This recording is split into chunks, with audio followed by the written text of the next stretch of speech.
Alors, après avoir travaillé depuis ce matin sur les ambitions pédagogiques liées à l'insertion, et donc liées à ce que demandent les professionnels, nous allons passer en fait aux formalités.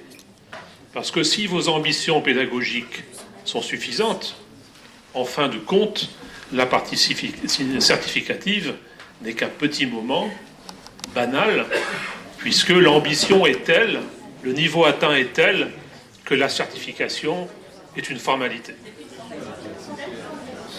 Alors, nous allons commencer par la première formalité qui prend le doux nom d'épreuve E4, elle-même divisée en E41 et E42. Le discours va être quasi identique, si ce n'est complètement fusionnel, E41, E42. Voilà, donc dans l'idée, tout à l'heure Myriam a bien dit qu'effectivement la philosophie se rapprochait beaucoup d'ACRC, donc là aussi, on va partir sur des situations professionnelles vécues et observées par l'étudiant tout au cours de ces 2 années.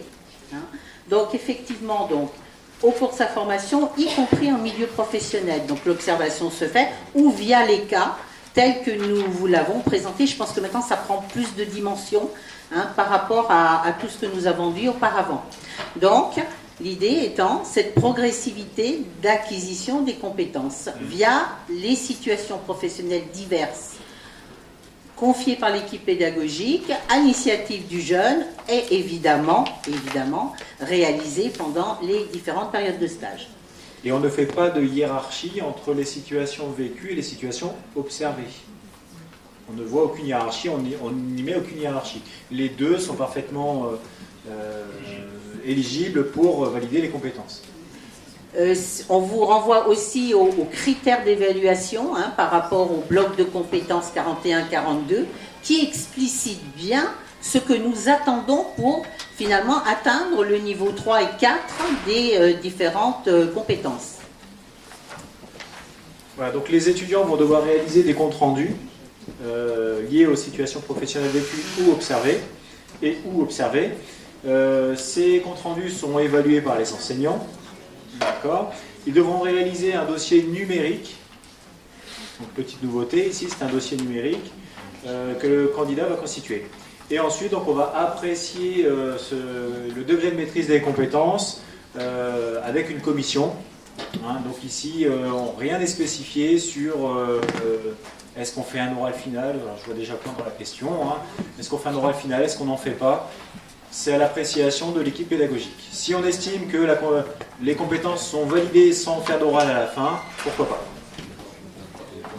Les situations d'évaluation, ça veut dire toute forme d'évaluation, et pas simplement un oral formel écrit via les cas, via pourquoi pas des évaluations faites avec les tuteurs ou autres, en unité commerciale.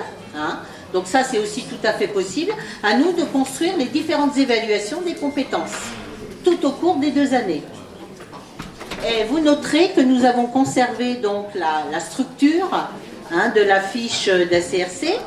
Je pense qu'elle a fait ses preuves, à savoir donc les compétences mobilisées, la date, la durée, le contexte.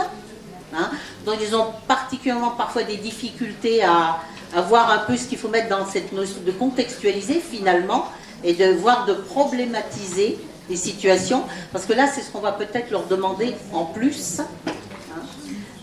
Évidemment toujours les objectifs poursuivis, la méthode utilisée, avec, comme on l'a vu, peut-être un accent particulièrement fort sur cette partie-là, qui peut être déjà préparée en amont par les cas, les moyens, les techniques mises en œuvre, et bien sûr les résultats obtenus via l'analyse des différents indicateurs, etc.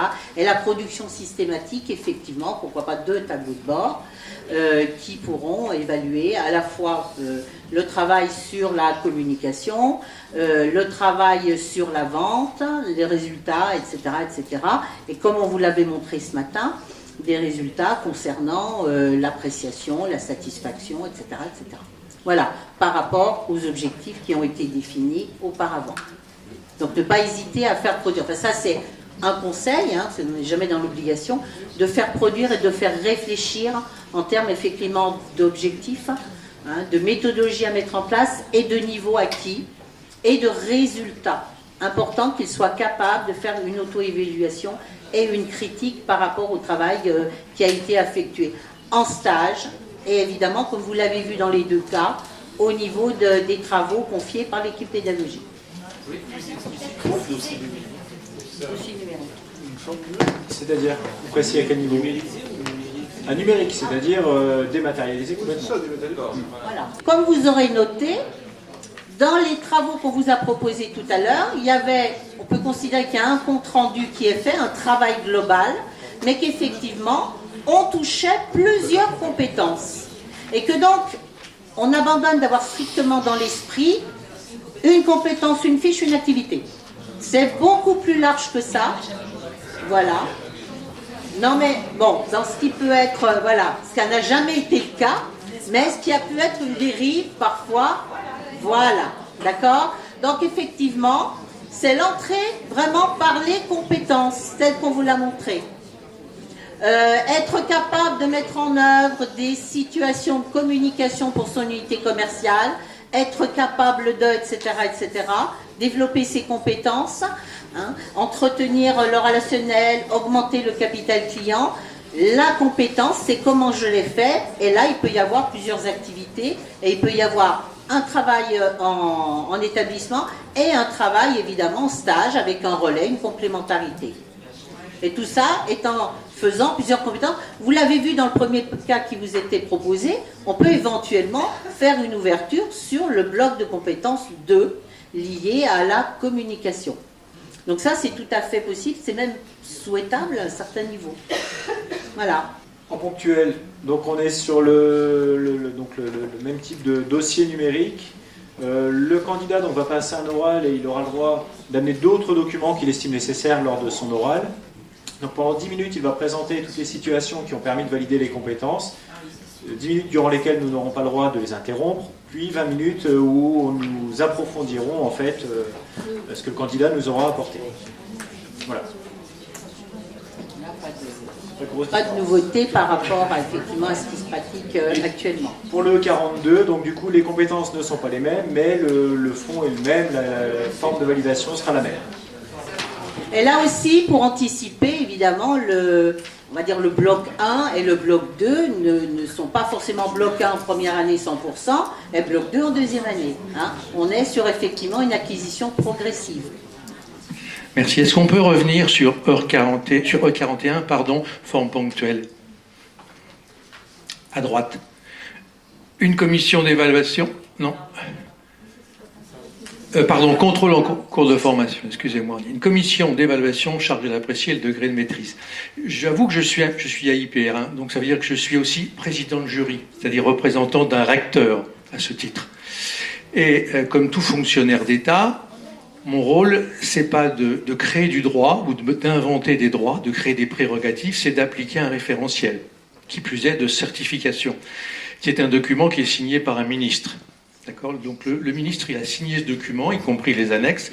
Et là, moi, je ne vois pas de situation finale d'évaluation, ce que vous avez évoqué tout à l'heure.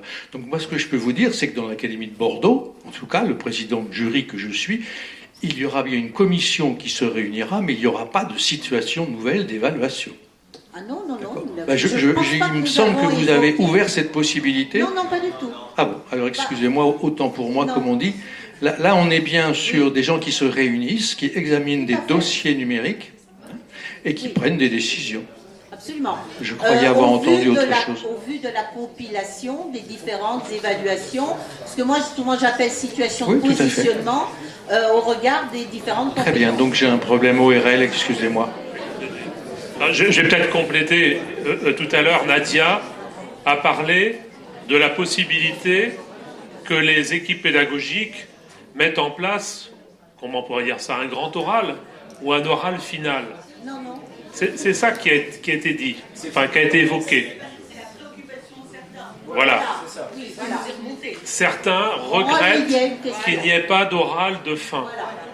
Donc, notre réponse à nous, c'est si vous, dans votre établissement, vous considérez que l'organisation d'un oral de fin de parcours de formation est un plus pour la formation de vos élèves, parce que ça développe les compétences d'oralité, de synthèse orale.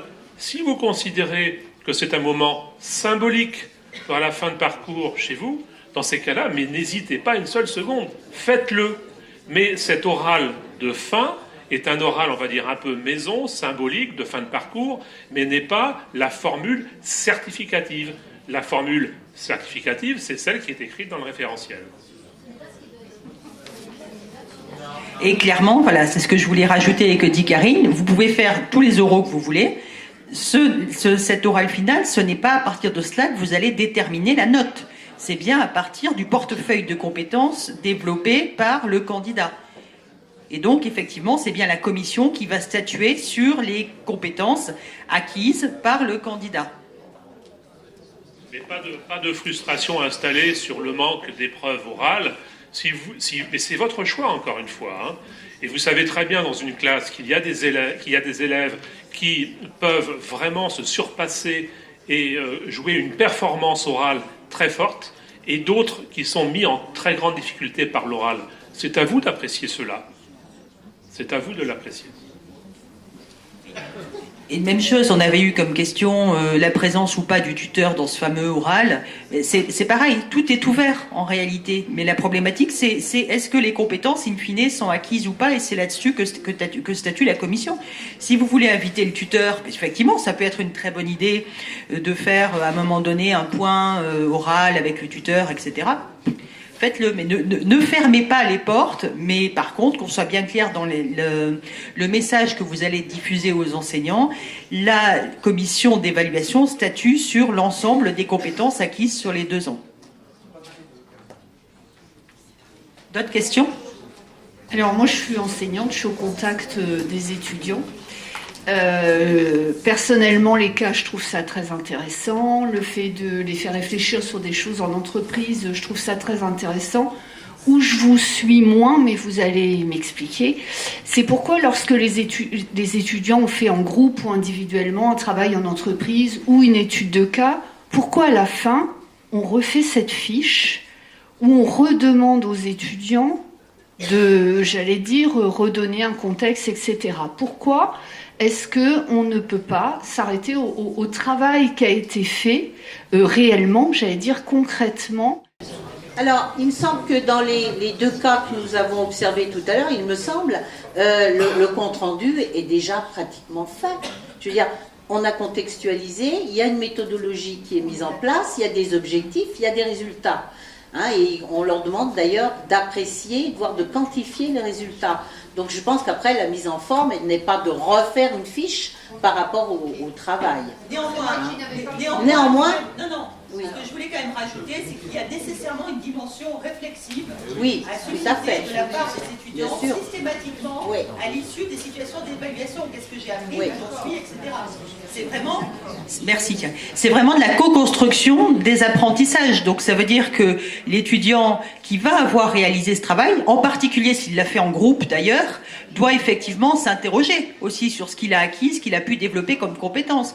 Parce que le travail de groupe, ça ne veut pas non plus dire, et l'un ou l'une d'entre vous l'a dit tout à l'heure, de faire tous la même chose dans un groupe. On peut aussi véritablement mutualiser un travail qui a été fait, et dans ce cas-là, chacun va avoir développé des compétences différentes. Donc il y a toute cette analyse réflexive, et cette analyse réflexive, j'y tiens, est particulièrement importante lorsque les situations sont observées. Tout le sens de la situation observée, c'est pas...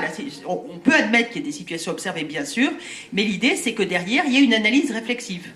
Donc, a fortiori, effectivement, pour toutes les situations, il y a nécessairement une prise de recul. La fameuse prise de recul est évoquée ce matin, elle se travaille aussi là. Il faut nécessairement, à un moment donné, qu'il y ait formalisation de cette analyse réflexive. Donc, il est préférable, en effet, qu'il y ait un compte-rendu. Marie-Agnès, mettez le mot juste, c'est de l'explicitation des compétences. Oui, il ne faut pas oublier de dire que la priorité pour l'évaluation, c'est, enfin, en tout cas pour C41 et C42, c'est de faire au maximum en entreprise. Les situations observées sont bien parce que ça permet une progressivité d'acquisition de la compétence, mais le stage doit rester quand même le support des épreuves E41 et E42. C'est le support privilégié, effectivement. Le mot privilégié est important. C'est un support privilégié. Vous savez très bien que la confrontation au réel, à la grandeur réelle, permet de valider la réalité d'une compétence. Parce que quand on reconstitue une situation pro en classe, on fait tout ce qu'il faut pour recréer de la complexité, mais on n'a pas forcément les clients présents, on n'a pas toute la réalité de la situation en entreprise. Donc effectivement, le mot privilégié est important. Je vais juste rebondir sur ce que vous venez de dire, sur les activités à réaliser en entreprise, mais qui les évalue, l'enseignant ou le tuteur? Qui évalue le travail qui est fait en entreprise? Alors, évidemment, le tuteur, normalement, a validé la commande qui a été passée à l'étudiant en termes d'activités à réaliser. Ces activités ont permis de développer des compétences. L'encadrement ou le regard pédagogique du professeur est absolument indispensable, mais on a parlé ce matin du triangle magique. Et donc, il y a le triangle magique et il est présent. Donc, qui évalue? Vous avez le tuteur, vous avez le professeur, et l'apprenant peut aussi être partie prenante à l'évaluation. Il peut avoir aussi un regard sur ce qu'il a fait, ce qu'il a obtenu, pourquoi il l'a obtenu, pourquoi il ne l'a pas obtenu. Bref, là, vous avez aussi quelque chose qui se construit pour faire émerger la réalité de la compétence atteinte.